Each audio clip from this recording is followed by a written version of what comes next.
Rồi tao cho anh này cho khóm để cho. Thôi đi tao video mẹ.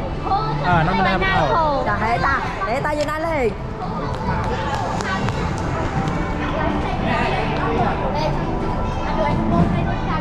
Nhìn tụi họ đấy rồi. Như quay camera ấy.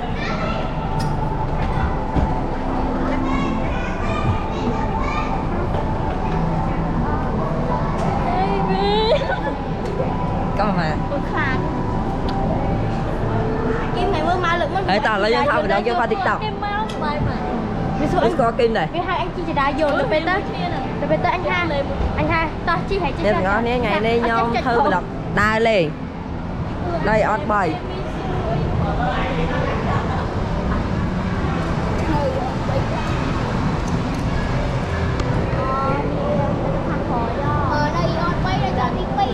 đây on bài à lấy dân sát tay cho anh tiết bài ta thấy ta dân thế này em anh đây ha em anh đây mẹ anh đây em anh đây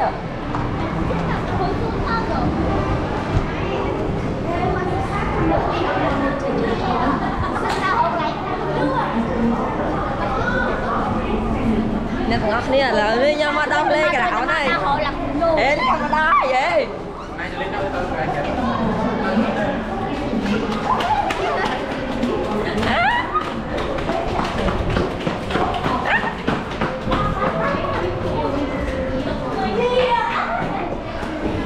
oh my god để ta tới ta để ta ăn canh camera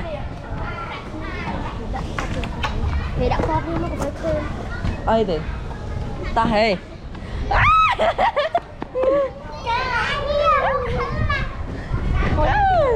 vô anh vô cái chiếc không bay cái chú anh vô đó bay được bốn hễ mà tao nói mà hễ mà nè ui cái nào kìa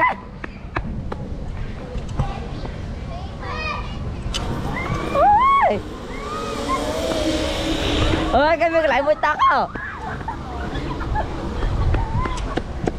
hề canh camera anh tí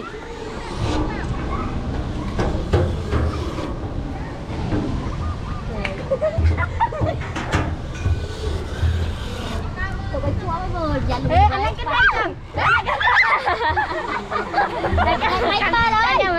camera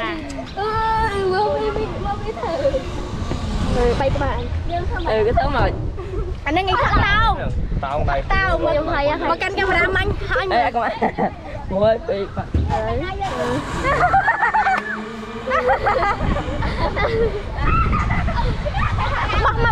Cùng lang tam đó, cùng lang tam đó. ê bao camera không camera đi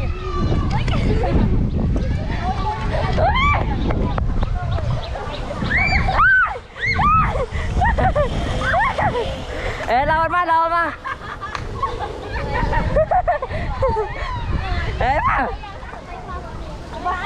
ê mà tao lên nè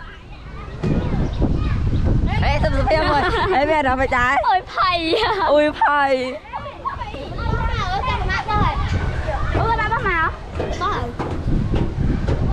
thèn không mình nhớ á thì nó phụ ôi sao bài giờ bài ôi hai lần là hai rồi mới tới đi chung với nữa Đó mau rạch em bay. Cho nên là phù. Cho thử. cô chẳng mật khẩu với nha thế tha sẽ lạc với ngay Đi tao phải cho tao miếng khay. Bị bông mau vây nữa.